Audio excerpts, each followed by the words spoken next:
Well, as the title talks about for today's episode is when things turn upside down. Yeah. That happened for us last week. That middle of the night, Pico, our 6-year-old black lab, starts barking, and to notify us something had changed in our home, and finding your mom on the floor with a broken arm. Yeah. As she was visiting us. Man, that image, even as we're talking about it right now, that image doesn't leave. Yeah, we both, I didn't realize until I was texting with some girlfriends that I was like having some PTSD just of the vision of her. Yeah. And so surgery shortly followed. And then we compound this because your mom's battling dementia, has for years. So she doesn't remember her arm hurting, doesn't remember anything happening, doesn't even remember why she's here in some instances. But she's living with us now. And the house is different, and we don't know how long that's going to go that way, because it's a role we're going to play. And so the way we were trying to go today, this isn't our episode. It's not just an episode of what we're facing and where we're going. This is also the episode of all the listeners that have ever or are in moments like this, where you are in a season that you were not prepared for, weren't planning for, but life has a way of having these things happen. And what do we do? How do we keep going? And we want people to know you're not alone. Yeah. Yeah. Well, and it's interesting, the point of all this isn't the details of what we've been going through, but it's about how do you manage this? And when you first are thrown in the throes of something rocking the world in your house, how easy it is to just get caught up in that thing. The immediate. Which is of value and of importance, because it is a all hands on deck moment. Oh, you got to let what's the most important thing at that time, and then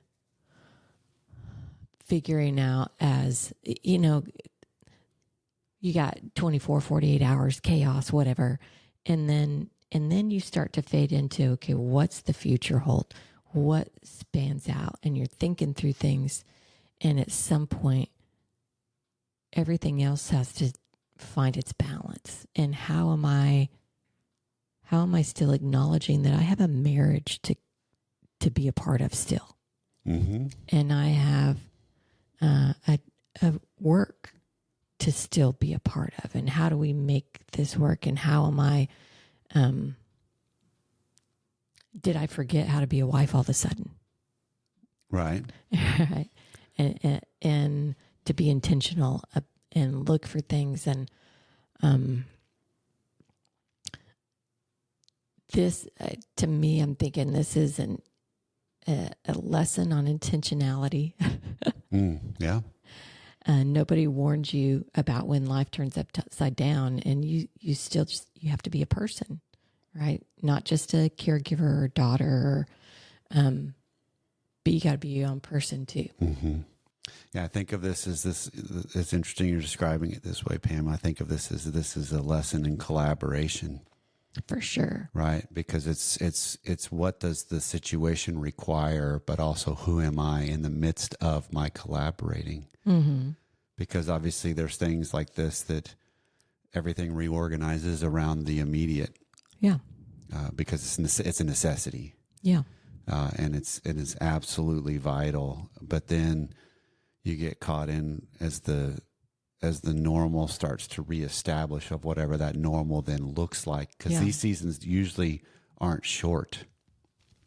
Yeah. Right. I mean, because particularly when you're talking about family members and aging and medical issues, we don't just recover quickly from things. And so it's finding how do each of us play the role best for the situation, for ourselves, for each other, for the family, for the home, for the jobs, for the extended family, for everybody, and continue to play that role as a collaborative alliance without looking at it as, but hold on a second, nobody's noticing what I'm doing. They're not recognizing how clean the house is, how there's food ready, how there's an environment situated of, yeah, we got a TV put up in a day. And if we're looking for recognition, then this has nothing to do with the crisis situation. If we're just looking for recognition, then maybe our priorities are in the wrong spot. And these are the things that help us reestablish where our priorities really are and need to be. Yeah. Because that's what starts to become clean. Yeah. But hopefully we are recognizing our spouse and what they're contributing. I mean, that, without saying, that's just kindness. That's just opening our eyes to what our spouse is doing. And I've been writing a series over the summer. Yeah. Since I've gotten into running, and now this is the block of running times where it's just the slow, steady aerobic base building. And so it's not glamorous. It's not stuff that you post and, I ran a 12-minute average pace for 5 miles. Check me out. It's just these are the things that nobody notices. And that's what I think this season is. Just as a reminder to the people that are listening, we go through these stages of life where we're building things that are just a steady part of being the developing of a character that's more capable of being involved in all aspects of life. And we don't get those acknowledged. Those are things under the surface. Yeah. But you know it. Well, I know the role I'm playing. You know the role you're playing. And when you talk about the roles you're playing, let me throw out examples here. Okay, because we're living it, we're seeing it. If you're going through this, the things and the roles. I mean, for us, it's my mother, so I'm kind of the primary there, and you're playing a fantastic, I don't know. I don't feel like I call it a support role. It's just walking alongside. But you're seeing, Pam's trying to take on all this stuff. We go to the ER a few days later because we had to go back. And all of a sudden I start getting calls from my brothers. Well, come to find out, you had reached out to the brothers to say, okay, guys, need some help here. It's time to step up, boys. Time to step up. And so just being that spouse that looks at what's needed here, being willing to speak up. I mean, because that one I felt like was a calling out and a watching out for me, I felt like. And of course the brothers are fantastic. And I don't mean to make it sound like they're not, like we needed, I'm fumbling over words here. They're great guys. It's just they didn't realize the severity of what was actually happening, and they needed a little more of a straight, blunt, hey, this is what we need. Here we go. And it felt like that would come better from me than it would from you. Yeah, and so it's as a spouse, that was a thing that was like, oh, he sees me. Corey sees me. He's recognizing the situation, and that just felt so good. So I think that there's things like that just by being aware when we're walking alongside our spouse. We know when our spouse is pushed to the limit, and finding ways to come in and be that support for them is huge, and that's an intentional thing. It just doesn't happen by chance. Right. And so this is where we want to land with this, is just a message to all of the listeners that are either in the season, or I've gotten some comments from people when I've written about this this week of, man, I had some visceral reactions to what you're writing and experiencing because we've been through this, and it brings back, it brings back some deeper memories. Yeah. Which is great to be able to kind of call upon to realize what we are capable of handling, right? Because we connect, this is one of the phrases I love, is we connect the dots looking backwards, not going forwards. So we can start to see, wait, we did do this. We did handle this. We did take care of this. We did survive this. We did even grow better and stronger from this. And so sometimes there's a reminder needed that we're capable of a lot more than we think, particularly when we settle ourselves down and see the field better, see the situation better, and recognize the roles in which we play, not just the immediate, but also the entirety of the story, because you have allies there. And some of us kick into gear of, I'll fix this, I'll solve this, I'll do this. And it's to the exclusion of everybody else, rather than, wait, how do I have an opportunity to welcome in support and utilize family members, utilize resources around me, even people that might bring meals. Just utilize that on just, that's a support that is actually a pouring into me to boost me. And so this is an element of recognizing to the listeners that if you're carrying the heavier load and you don't really think anybody's noticing, or you don't have the bandwidth to help anybody else in the roles you've usually played, we get it. We see you. It's real. And it's a situation we're in. And it's also, I have a special place in my heart, as I was thinking through this morning, Pam, of the spouse that's going through something like this alone and their spouse is checked out, because it's not my family. Yeah. Because I know that exists. Yeah. And that's a real precarious situation, because you truly then are caught between the bind of, wait, I got two islands here. Yeah. Basically. Well, if you're the spouse going through it and the other spouse is kind of not helping you out, I mean, you just don't feel seen at all. Right? I'm doing all these things right now. Nobody sees it. What would it mean if my spouse actually saw me there? And what kind of connection to the two of you bring? And how do I face the reality of they don't see what's going on, but they're constantly asking for what they wish was used to be happening, or the roles and the dynamics and the relationship that we used to have, and now it's not there because life just doesn't allow it.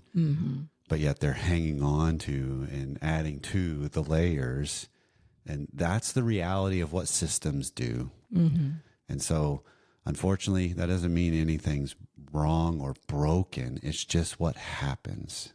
And so the goal then becomes, how do I start to reorient to see it better? And maybe I need to have some honest conversations with the spouse. I mean, you and I have had several of these over the last 5 days of just, hey, here's kind of what I'm seeing. I just want to, in the interest of differentiation, here's what I'm thinking we need to be watching out for.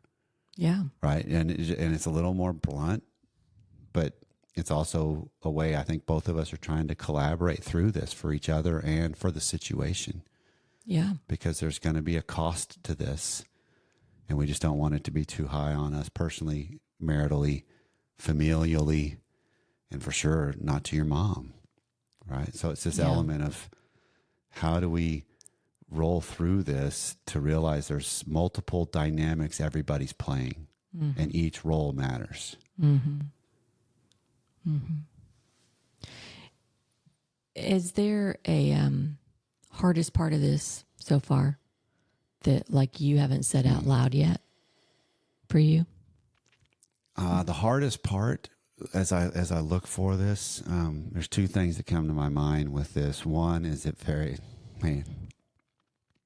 very familiar with my mom having just passed. Late last year. Yeah. So there's a lot of similarity. We've known this because these two women have been going alongside each other. Yeah, with this disease. Our moms were friends, and they were friends, and they'd sit there and have conversations and repeat and repeat and repeat. And they were perfect, and it was fantastic. because they were just having a ball with each other. So that's hard because it brings up stuff that is still grieving from mom. And then the other, on the human side of it, is the indefiniteness of it. I think that's what frightens me the most. Yeah. We don't know. Yeah. We don't know what the future is going to look like at all. Yeah. And it really disrupts what we were talking about wanting and where we are right now. And so it's like, all right, well, this is what life has going on. So what do we do? Yeah. What's our next best choice? we make the next wisest step, and then we see where we are, and we go after that. Yeah. Right. And so to the listeners out there, it's just, how's your self-talk? Yeah. Of how are you holding steady? How are you playing the role? And then also actually, I think a good question is, are you holding steady because you're actually okay, or are you doing it because it's easier than saying you're not? Yeah. Because this is part of where relationships get really good. Yeah. When I can let my guard down to people around me and say, you know what, I'm not really good.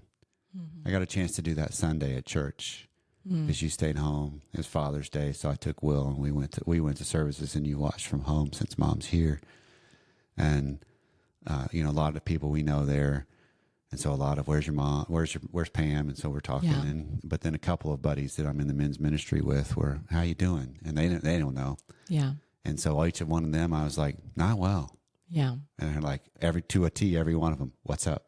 Yeah. Just immediately. Yeah. And that is a refreshing opportunity to just, nobody can fix it, Yeah. but to know you're not alone. And that's kind of the hope we've got with this episode, is that you are not alone in these seasons. And so if your life is turned upside down and you're still trying to figure out how to navigate and be present in your life and in your marriage and in your family, and you're in the middle of it right now, email us. Let us know what's it look like for you. What's going on? We want to know.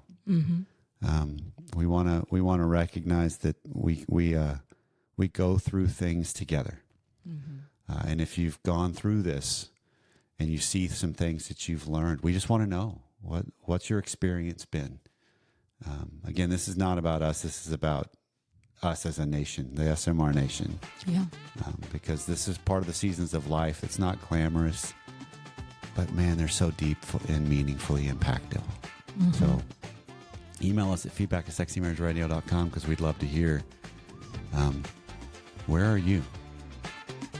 And to know you're not alone. Well, this has been Sexy Marriage Radio. However you took some time out, in whatever season you're in, we see you. And we're glad you took some time to spend with us. And we'll see you next time.